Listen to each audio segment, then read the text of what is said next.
Paix sur vous tous, bienvenue dans le podcast Wild Spirit, cheminement thérapeutique. Moi c'est Virginie, maman de 4 enfants et passionnée de thérapie et de questions spirituelles. J'accompagne les femmes en quête de libération émotionnelle à sortir de la dépendance affective et des troubles de l'attachement. Tu trouveras sur cette chaîne, Inch'Allah, des anecdotes de cheminement et des analyses sur la spiritualité et les questions de guérison du cœur. N'hésite pas à liker et à t'abonner si le contenu t'intéresse. Paix sur vous tous, on se retrouve pour un nouveau podcast en pleine nature avec un soleil radieux pour parler de la fusion versus la fitra. Quel pont peut-on faire entre ces deux notions ? Donc sachant que la notion de fusion relationnelle, c'est une notion et un comportement qui est un des signes de la dépendance affective. Quand on est dans cette relation fusionnelle avec, ça peut être avec notre conjoint ou avec une personne avec laquelle on a un lien affectif très fort, ça peut être un parent, on est dans ce schéma où on va vraiment s'oublier et se fondre dans la relation. Et ce sera souvent au détriment de nos propres besoins et d'une connexion profonde à notre être. Donc ça va entraîner, bien entendu, une situation qui va être problématique, non seulement pour nous-mêmes, mais pour le bon fonctionnement de la relation. Alors quand on parle de fusion, c'est lié en fait à ce lien qu'on crée avec une personne et qui va être un lien qui va dépasser la mesure. Donc il y a toujours une notion d'excès. C'est ce lien qui va faire que on va vouloir être toujours en relation, en proximité avec son conjoint. Et ça va être une situation qui est normale en début de couple, on va dire, mais à force avec le temps, ce n'est pas une relation qui va pouvoir être réaliste et qui va pouvoir permettre aux deux personnes de s'épanouir. Et donc du coup on se coupe de cette autonomie affective et de cette notion d'interdépendance qu'on vise quand même dans la relation. Pourquoi on parle d'interdépendance ? Parce que bien entendu, quand on est en relation avec l'autre, on ne peut pas être deux éléments qui ne sont pas connectés et qui ne veillent pas à l'assouvissement des besoins de chacun. On a tous besoin d'avoir des partenaires, des collaborateurs, des personnes avec lesquelles on peut assouvir nos besoins, que ce soit des besoins d'ordre amoureux, affectif, mais aussi ça peut être aussi des besoins d'ordre de la réussite personnelle et d'autres choses. Donc on vit dans un monde interdépendant. Mais donc du coup cette fusion-là, ça va soulever beaucoup de problèmes parce que la personne qui a tendance à fusionner, elle va se retrouver souvent dans un schéma de dépendance qui fait qu'elle ne pourra pas faire seule. Elle ne pourra plus faire seule. Parfois, c'est sur une relation qu'on peut nourrir et activer cette forme de dépendance. Et c'est pas forcément sur toutes les relations qu'on va vivre, heureusement. Mais certaines relations vont nous activer ce phénomène de dépendance excessive à l'autre. Et on parle, quand on dit tomber amoureux, il y a cette notion quand même d'être tellement dans la fusion qu'on s'oublie et que ça peut conduire à une destruction de soi. Alors moi, ce thème de la fusion, ça me parle énormément parce que comme j'ai connu des épisodes de dépendance affective qui étaient pas manifestes, qui étaient cachés. Au départ, ça se voit pas. En fait, c'est vraiment des procédés qui sont inconscients. Et c'est avec le temps, avec le rapport aussi avec les autres, en regardant le miroir de l'autre, et surtout avec les épreuves qu'on se rend compte qu'on a cette tendance à fusionner et à s'oublier pour rester dans cette relation qui est de proximité intense. Alors, la fusion en elle-même, elle n'est pas quelque chose qui ne peut pas arriver dans une histoire. Bien sûr, on peut vivre des moments où on est en fusion. On est vraiment, on ne fait plus qu'un avec une personne, on est sur la même longueur d'onde, à tel point que on peut arriver à communiquer sans se parler, à avoir des attitudes vraiment de connivence, mais ce sont des moments de partage. Et très souvent, quand dans d'autres moments, on a cette distance et le fait qu'on a réalisé en nous-mêmes cette individuation, c'est-à-dire on s'est retrouvé à un moment donné à l'enfance, après l'enfance, on s'est retrouvé à construire notre personnalité vraiment. Donc, si ça n'a pas été fait pendant l'enfance, et que le processus d'individuation il n'a pas été fait complètement parce que on s'est construit avec un parent qui était omniprésent et qui ne nous laissait pas nous exprimer dans nos émotions et dans ce qu'on voulait faire. On a été un peu étouffé. Ça peut conduire à ce phénomène-là, et c'est souvent avec la personne avec laquelle on a le plus d'affection, de liens affectifs, qu'on a de plus de choses à régler. Donc souvent, c'est là où il faut regarder quand on a à l'âge adulte des problèmes relationnels. Donc en fait, cette fusion, ça peut se passer sur quelques moments. En fait, on peut avoir des moments de partage fusionnel avec une personne, mais se déterminer comme être fusionnel avec une autre personne, là, c'est là où il y a le danger. J'ai envie de dire, c'est là où on s'éloigne déjà du fait que la relation, elle va devenir déséquilibrée. On parvient pas à l'équilibre et on peut manquer sa propre réalisation personnelle. Donc là, ça devient problématique puisque comme on se fixe sur la construction d'une personne tierce, on va pas être soi-même, on va pas s'écouter, on va pas écouter ses besoins, on va pas écouter le langage de notre corps, on va essayer de plaire à l'autre. Et donc dans ce processus de séduction, un peu de vouloir séduire et d'être toujours dans cet rapport affectif mais qui est détourné, on n'est plus nous-mêmes. Et d'ailleurs, une des stratégies de manipulation de certaines personnes sans s'en rendre compte quand ils se mettent en relation avec quelqu'un et qui veulent se marier ou voilà, qui veulent se marier, c'est de vraiment calquer son discours sur la personne et ses intentions et pour ne pas avoir de conflit et pour s'assurer que elle va nous accorder son affection. Donc ça, c'est très dangereux parce que ça crée après un climat malsain. Et en général, ça n'est pas propice à une relation épanouissante. Loin de là. Mais alors maintenant, on parle beaucoup de fusion. On a beaucoup de choses qui se passent. Moi, j'ai beaucoup vu ce qui se disait sur le net et sur toutes ces plateformes où on peut parler de dépendance affective et de fusion. Le problème, c'est qu'on ne nous indique pas forcément comment sortir de la fusion, comment arriver et quel est le contraire de cette fusion en fait. Qu'est-ce qu'il faut faire? Donc on parle de défusionner, oui, ok, défusionner. Mais dans ce cas-là, comment ça se passe? Comment on fait pour défusionner et pour retrouver sa part d'intégrité personnelle? En fait, c'est une question aussi d'intégrité. Moi, j'ai envie de dire le meilleur élément pour nous faire revenir à nous, c'est déjà l'élément nature. Et c'est comprendre que le fait de défusionner, c'est de reprendre sa place naturelle. Et ne pas... Parce qu'il faut faire la différence entre l'habitude qu'on a prise, et parfois des mauvaises habitudes, de le naturel, ce qui est lié à notre fitra, à la création. Comment Allah nous a créé, designé. Parce qu'à chaque être humain sur Terre, on a tous nos spécificités qui font notre particularité. Et nous avons également tous des besoins. Et pour ça, on est tous d'accord, les besoins humains sont tous les mêmes pour tout le monde. Simplement, leur expression ne sera pas du tout la même. Et c'est ça qui fait la différence.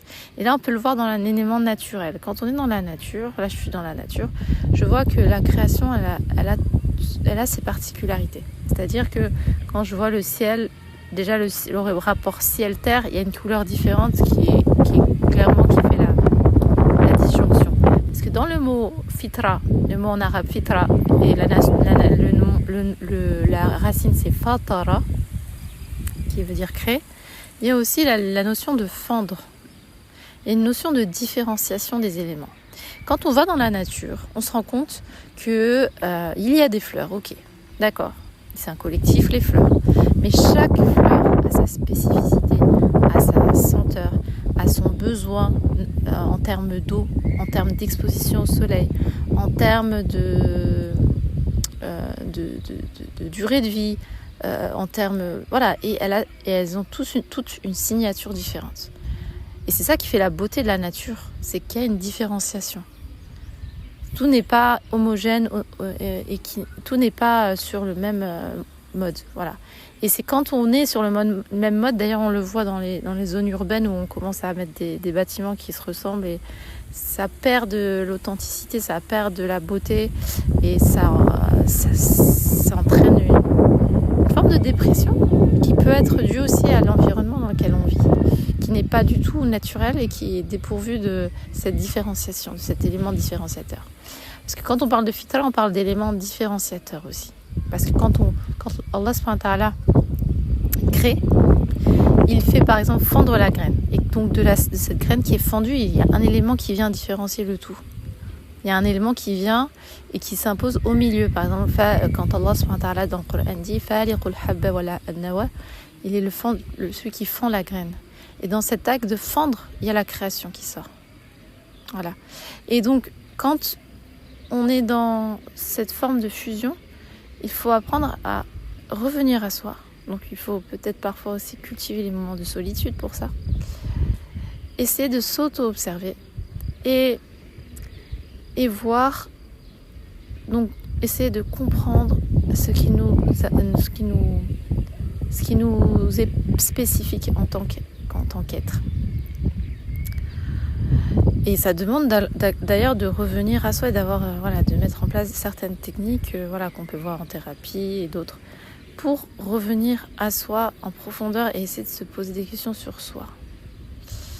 C'est vraiment difficile à faire de prime abord parce que vu que l'ego va toujours masquer, on ne va pas voir ces mécanismes-là. Il faut soit qu'on soit très conscient, et ça demande du temps, soit avoir un regard extérieur qui a déjà mis en place, qui a déjà eu du recul, ou même avoir cette intelligence relationnelle d'écouter aussi les remarques des autres par rapport à nous-mêmes et d'avoir cette humilité de l'ego qui fait qu'on peut écouter des critiques et les prendre de la bonne manière ou écouter un discours et essayer de comprendre qu'est-ce que ça m'apporte vraiment en termes de compréhension. Parce que le problème aussi avec la dépendance affective, c'est qu'il y a beaucoup de déni, énormément de déni, car l'ego va tout faire pour que nous ne comprenions pas les schémas qui font qu'on est dans cette dépendance affective, pour qu'on continue à ne pas se voir en fait, à ne pas se regarder et à continuer sur un mode de survie. Et il y a un mode de survie affectif qui se met en place dans la dépendance affective. Et ce mode de survie ne nous permet pas d'être nous-mêmes. Et tant qu'on n'est pas nous-mêmes, on ne peut pas réaliser des choses qui sont alignées à notre vie. Et souvent, si on n'est pas dans un grand déni, on tombe en dépression. Et cette dépression, elle peut nous permettre aussi d'ouvrir les yeux. Parce que c'est quand on est dans la souffrance, on peut parfois comprendre où le mal se situe et arriver à trouver des solutions. Parce que la souffrance, à un moment donné, elle est tellement grande qu'il faut trouver des solutions. On n'a pas d'autre choix. Donc la souffrance, ça peut être une alliée dans la quête de la recherche de soi et de la reconquête. Donc on voit bien que dans la fusion, il y a une notion d'identité qui est très forte. Et de place. Il y a la notion aussi de la place. La place dans la relation avec l'autre, mais aussi la place parfois dans le système familial, parce que on a souvent des choses qui remontent à là, et encore parfois même plus loin. On peut remonter au transgénérationnel. Tout ça rentre dans le cadre de l'histoire de la lignée. Donc tout ça, ce sont des éléments en fait qu'il faut prendre en compte quand on veut vraiment comprendre et aller vers la compréhension de soi. on peut pas faire l'économie de ce travail de réflexion qui est propre à chacun, bien sûr, et qui demande parfois une aide extérieure. On n'est pas en capacité de tout percevoir. Bien sûr, on n'est pas en capacité de tout percevoir, c'est évident. Et c'est vrai que le miroir de l'autre, la relation, ça peut nous permettre d'évoluer. D'ailleurs, en général, quand il y a la fusion, quand l'être fusionne, je parle pas des moments de fusion qui peuvent être vécus et c'est ok parce que ça fait partie de ce qu'on peut vivre. Des moments où on est vraiment en connexion, et c'est normal dans la relation qu'il y ait des moments fusionnels et des instants de fusion. Ça, c'est naturel et normal. Cependant, quand on est en fusion H24 ou de manière trop forte et que ça nous entraîne à vivre dans un mode de dépendance et on se dit qu'on ne peut pas être sans l'autre parce qu'on a construit tout notre schéma avec la présence constante de l'autre, là, il faut essayer de travailler sur ça de manière sérieuse pour ne pas vivre dans un enfer relationnel. Parce qu'en général, cette situation, ça entraîne sur du long terme une coupure du lien. Pourquoi ? Parce que vu que nous ne sommes pas connectés à nos besoins, le corps quand même par effet, à un moment donné, il y aura ses limites. Comme il y aura des limites qu'il ne va pas pouvoir franchir, et du coup ça va peut-être créer une cassure relationnelle. Parce qu'à force de vouloir suivre les besoins de l'autre sans s'écouter, le corps aussi revient à un moment donné pour nous rappeler à l'ordre et nous dire que là c'est plus possible. Du coup, on peut mettre en place aussi des mécanismes un peu contradictoires de vouloir vraiment se fusionner avec l'autre et en même temps d'avoir des freins. Donc ça va peut-être entraîner l'activation d'un mode de survie, donc soit de l'attaque, soit du figement, soit de la fuite, mais quelque chose qui va faire que on va pas pouvoir continuer tout simplement, et ça peut être très dommageable pour la relation, et du coup ça entraîne vraiment un tiraillement. Donc tout ça c'est ce qui peut se passer quand on est dans ce mode fusionnel. Et la solution pour sortir de ce mode fusionnel, c'est la reconstruction et la construction. Il y a une bonne il doit y avoir un travail sur l'individuation qui est très important, de se reconstruire en tant que personne à part entière. Et ça demande en fait de vraiment se consacrer du temps pour soi, des temps aussi d'introspection profond pour voir où est-ce qu'on va et qu'est-ce qu'on veut vraiment dans la vie, et quel mode de relation on peut mettre en place pour sortir de tout ça. Voilà, je pense que j'ai traité la question, j'ai abordé les points qui me paraissaient les plus importants dans cette histoire de fusion. Faut savoir que oui, juste pour terminer, la fusion aussi, elle est vraiment mise en avant souvent dans les films où on s'oublie carrément, et c'est pas du tout le but de l'union. Faut se rappeler aussi que l'union, c'est l'élévation de deux personnes dans leur spécificité et dans le but de s'entraider en fait. Et ça, c'est quelque chose qu'il faut vraiment mettre en avant quand on est en relation, c'est-à-dire arriver à mettre le bouton stop et dire où j'en suis dans ma relation et qu'est-ce que je mets en place, et concrètement est-ce que je suis dans une phase de ma vie qui me permet, dans une relation qui me permet d'aller vers mes aspirations profondes et d'avoir ce sentiment de bienveillance partagée, ou je suis sur un mode de dépendance qui me nuit et qui me coupe de mon être et de mes besoins. Voilà, c'est tout l'enjeu de la sortie de la dépendance affective. C'est vraiment arriver à trouver cette autonomie affective tout en sachant que dans la relation de couple, nous sommes interdépendants. Mais cette interdépendance, elle se fait de manière à être connecté aussi à ses besoins et aux besoins de l'autre, et à arriver à communiquer sur ses besoins de manière fluide et transparente. Voilà, je pense que je vais m'arrêter pour aujourd'hui là. Je vous souhaite une bonne continuation et le meilleur. À très bientôt. Salam alaikum wa rahmatullah wa barakatuh.